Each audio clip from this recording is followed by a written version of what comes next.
Talaga namang todo sayaw sila ni Kim Chiu. At talaga namang nakakatuwa mga kachika kasi in some way, makikita natin sa mukha ni Kim ang peace of mind. Na kahit sa panandaliang panahon lamang, maramdaman niya yung tunay na kaligayahan sa tulong ng kanyang mga kaibigan.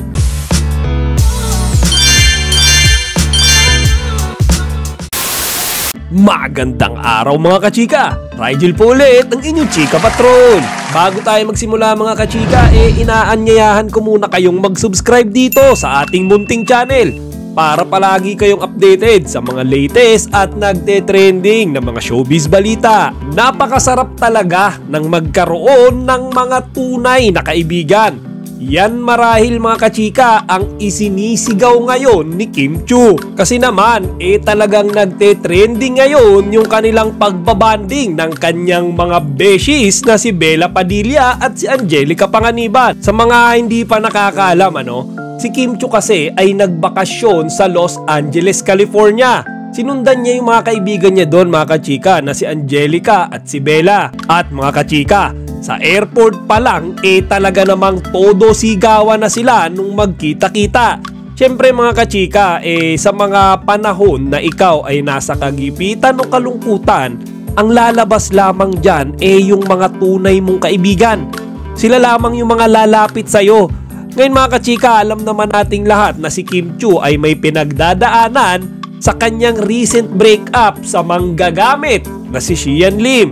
Ngayon syempre mga kachika, ang objective ng kanyang mga beshies na si Bella at si Angelica tulungan si Kim na makarecover at makamove on agad mula sa taong manggagamit na ito. Ngayon mga kachika, nag-post si Bella sa kanyang TikTok kung saan makikita na talaga namang todo sayaw sila ni Kim Chiu. At talaga namang nakakatuwa mga kachika kasi in some way, makikita natin sa mukha ni Kim ang peace of mind. Na kahit sa panandaliang panahon lamang, maramdaman niya yung tunay na kaligayahan sa tulong ng kanyang mga kaibigan. Kasi 'di ba halos lahat na lang ng mga videos na nakikita natin nung nandito siya sa Pilipinas, nung fresh na fresh pa, yung pang-iiwan sa kanya ni Xian Lim, ang lungkot niya 'di ba? Yung para siyang laging lutang, tapos dinadaan niya sa, alam niyo yun, peking kasiyahan, yung kanyang nararamdaman. Alam niyo yun, yung every time nang umingiti siya sa harap ng camera, alam niyo sa likod ng mga ngiting iyon, umiiyak siya at sumisigaw siya na nasasaktan ako. 'Di ba kasi siya nga lagi yung nagtatago at pumuprotekta sa pangalan ni Xian for the sake lang na hindi masyadong i-bash si Xian. Tapos sa bandang huli mga kachika, siya pa yung kawawa 'Di ba nga lumabas na yung katotohanan na si Xian Lim yung nakipag-break kay Kim Chiu. At mga kachika, isa sa mga primary reason nung kanilang paghihiwalay dahil etong si Xian walang kaplano-plano sa buhay.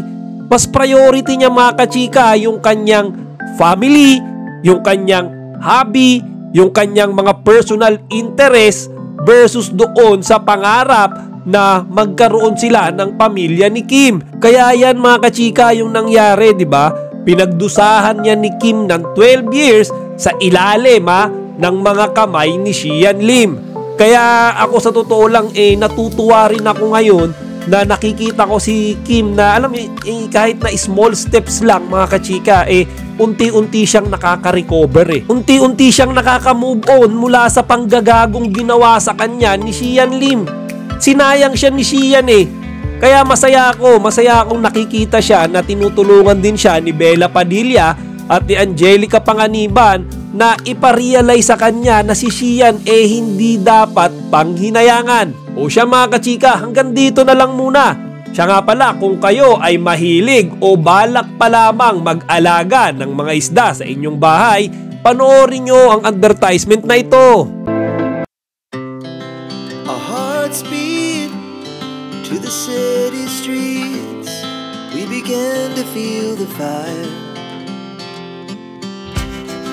We rise like tall buildings as the chemicals. Kalimutan mag-like, comment, and subscribe. Para sa iba pang mga celebrity news, i-click lamang ang mga videos na ito.